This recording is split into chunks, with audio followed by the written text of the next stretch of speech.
Hello, Arizona Historical Society. I'm sorry I couldn't make it out from Los Angeles for this year's meeting, but I wanted to be sure to say how grateful I was to get the news that my Journal of Arizona History article, Arabia in Arizona, had been awarded the 2024 CL Sonnichsen Award. Thanks to the publication of this article, I wanted to let you know that I've had some professors, some grad students from around the country reach out to talk about the topic. And the article and also my conference experiences with the AHS have all been really important milestones on my PhD journey in which is currently happening in the history department at UC Riverside. I'm actually scheduled to take my exams in about a month. So, fingers crossed.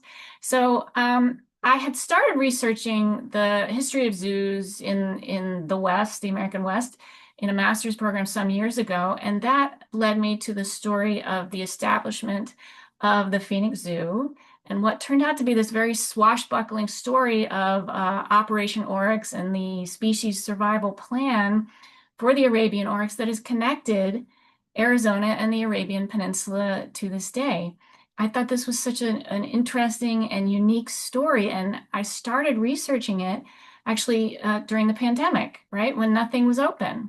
So for me, the story of this article is also the story of the really robust resources and people resources, but also digital resources and impersonal resources that are available to people who are diving into Arizona history. Really great stuff. So things like, I'm sure you all know these things, the Arizona Archives Online, Arizona Memory Project, the digital collections I use at the Northern Arizona University, all these incredible back issues of Arizona highways, and then there, museum sites.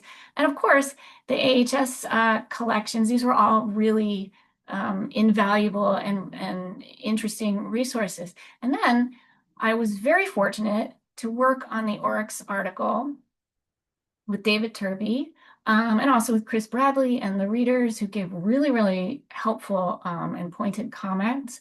I had heard many tales about difficult experiences that people have had with editors and manuscript readers and stuff like that, so I didn't know what to expect. But thanks to the people that I just mentioned, what happened is that I came out of the whole experience a better researcher and writer and communicator about these very interesting and relevant stories of what human-animal relations have looked like historically in the American West and what they can look like in the future. And this was made possible by the Arizona Historical Society, by its annual conferences, and especially the dedication to putting them on even during the difficulties of the pandemic. And of course, possible because of the Journal of Arizona History and David Turby. So thanks again. Thanks so much for what has been an overall, for years now, wonderful experience, and especially for the recognition of the Sonnichsen Award. Thank you.